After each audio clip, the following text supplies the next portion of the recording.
Tuhan bersamamu. Dan bersama rohmu. Inilah Injil Tuhan kita Yesus Kristus menurut Santo Yohanes.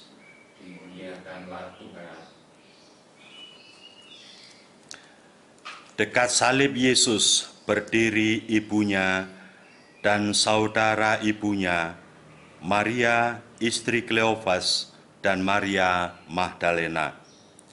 Ketika Yesus melihat ibunya dan murid yang dikasihinya di sampingnya, berkatalah dia kepada ibunya, "Ibu, inilah anakmu." Kemudian katanya kepada muridnya, "Inilah ibumu." Dan sejak saat itu, murid itu menerima dia di dalam rumahnya. Sesudah itu, karena Yesus tahu bahwa segala sesuatu telah selesai, berkatalah dia, supaya genaplah yang ada tertulis di dalam kitab suci, "Aku haus." Di situ ada suatu bekas penuh anggur asam. Maka mereka mencucukkan bunga karang yang telah dicelupkan dalam anggur asam pada sebatang hisop, lalu menghunjukkannya ke mulut Yesus. Sesudah Yesus meminum anggur asam itu, berkatalah ia, "Sudah selesai." Lalu ia menundukkan kepalanya dan menyerahkan nyawanya. Karena hari itu hari persiapan, dan supaya pada hari Sabat mayat-mayat itu tidak tinggal tergantung pada kayu salib, sebab Sabat itu adalah hari yang besar, maka datanglah orang-orang Yahudi kepada Pilatus dan meminta kepadanya supaya kaki orang-orang itu dipatahkan dan mayat-mayatnya diturunkan.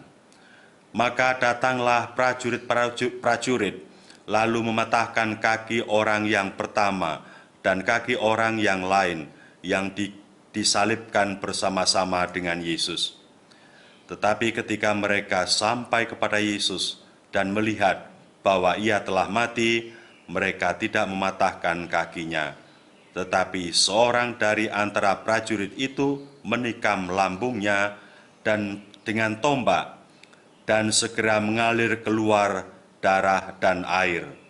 Dan orang yang melihat hal itu sendiri, yang memberikan kesaksian ini, dan kesaksiannya benar, dan ia tahu bahwa ia mengatakan kebenaran, supaya kamu juga percaya.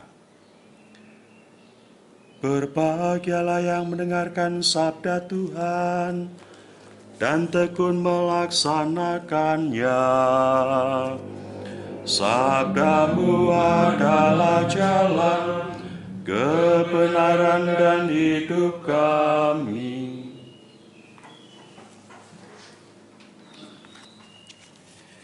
Di dalam Katekismus Gereja Katolik dikatakan bahwa Maria adalah teladan iman, dan itulah yang dimaksudkan oleh Bapa Suci ketika mengajak kita pada tahun ini secara bersama merayakan Hari Raya Maria yang Santa terberkati, Santa Perawan terberkati, Bunda Gereja, agar gereja meneladani keibuan Santa Perawan Maria, dan bukan hanya gereja secara institusi, melainkan gereja secara pribadi-pribadi, para pastor, para rohaniwan, rohaniwati, dan umat seluruhnya.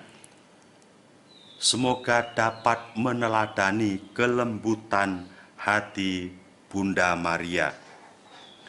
Kalau kita mendengar bacaan pertama tadi, kita seringkali lebih senang memperdebatkan siapa sesungguhnya yang berdosa.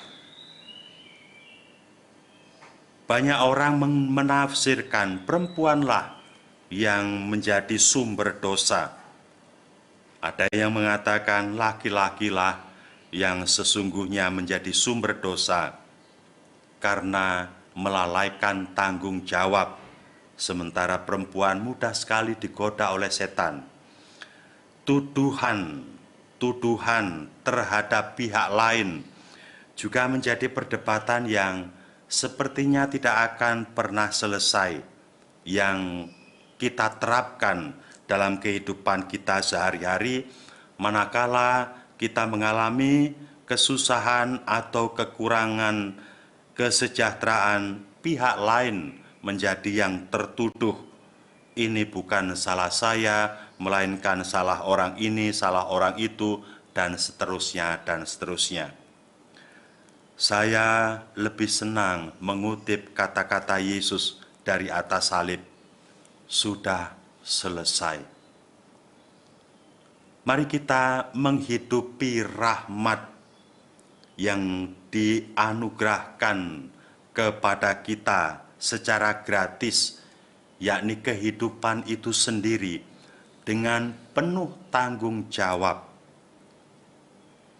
Tanggung jawab dengan menghidupinya menurut kehendak Allah sampai nanti selesai. Peran Maria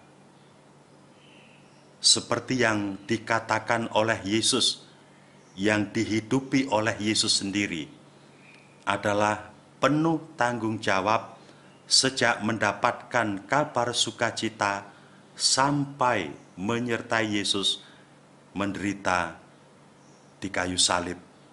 Maria tak tergoyahkan, menyimpan terus-menerus sabda Tuhan, merefleksikannya, merenungkannya, dan karena itu dia menjadi murid pertama Yesus, murid sang teladan yang pada akhirnya mendapatkan anugerah penebusan yang pertama-tama, yakni dimahkotai secara jiwa raganya di dalam surga.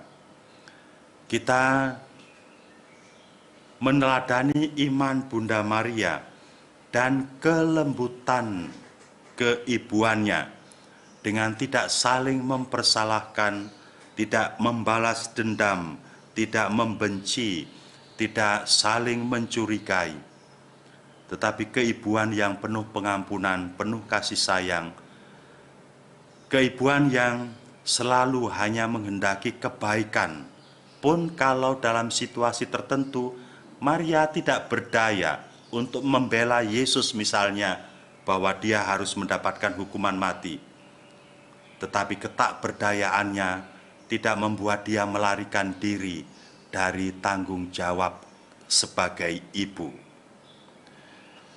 Santo Paulus merenungkan dengan baik peran Bunda Maria sebagai Bunda Gereja, yakni karena Maria Bunda Kristus, dan Kristus adalah kepala tubuh, yakni gereja, maka kita semua adalah putra dan putri Maria. Maria, Bunda Gereja, tubuh mistik Kristus, kita semua yang mengimani Kristus sebagai penebus, Tuhan, kepala dari kita bersama. Semoga Tuhan memberkati kita. Amin.